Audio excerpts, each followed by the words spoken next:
Hello everyone, my name is Connor DeVane. I'm a programs coordinator with Daily Acts. We've noticed a big uptick in interest and energy for growing your own food, and we love to see people stepping up to be the change in that way.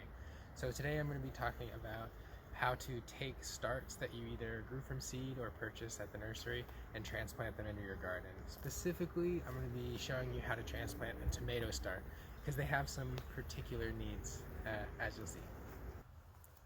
So here we have our Sweet Millions cherry tomato start. I've found a place in the garden that I want to transplant it to, and the first thing I'm going to do is dig a hole. Be sure to get the soil of the hole and the start nice and moist. With tomato plants, I usually dig a hole that's about 2/3 as deep as the plant is tall, and that's going to be including the pot that the start came in, or the root ball. And this is so that the plant develops a more robust root system to support when it's putting on lots of big, juicy fruits.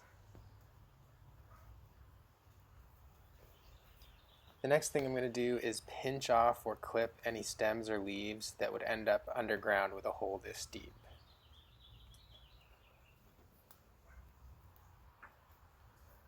You can see here these white hairs on the stem of the tomato actually have the capacity to grow into roots. So now let's go ahead and remove the plant from the pot. Flip it over with the stem in the space between your fingers. Gently tap on the pot, maybe squeeze it if it's a little root bound. Might take some maneuvering. Just don't pull on the plant, whatever you do. Got a little bit of root binding here, but not too bad. So we want to gently release the roots from that bound state so that when it goes in the ground, the root structure doesn't continue to grow in that shape. Some people call this tickling the roots. Be gentle, be careful not to break any roots. I'm going to pour some water into the hole since I haven't followed my own advice yet. Again, make sure that start soil is nice and moist before you try to loosen the roots. And go ahead and place your plant in there. Gently, of course. And begin to fill in the hole with soil. When it's halfway filled, water the soil again so that it settles down into the bottom of the hole. And then fill in the rest of the hole and gently but firmly press down around the plant. You don't want to compact the soil. The idea is just to get it firmly in place, and then water deeply.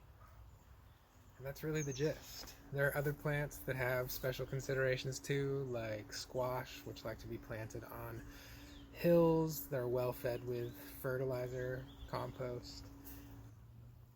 But for the most part, you just want to make sure you're burying the root crown at the soil level, and be sure to water deeply, especially the first few days, so that your plants don't go into transplant shock. They're in a really vulnerable state in these first new days in their new habitat, so be considerate.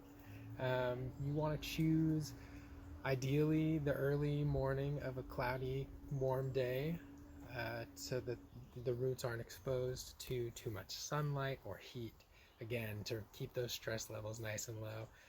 Doing these things will ensure that when the time comes to harvest, you'll have a beautiful bounty. Like this. Thanks.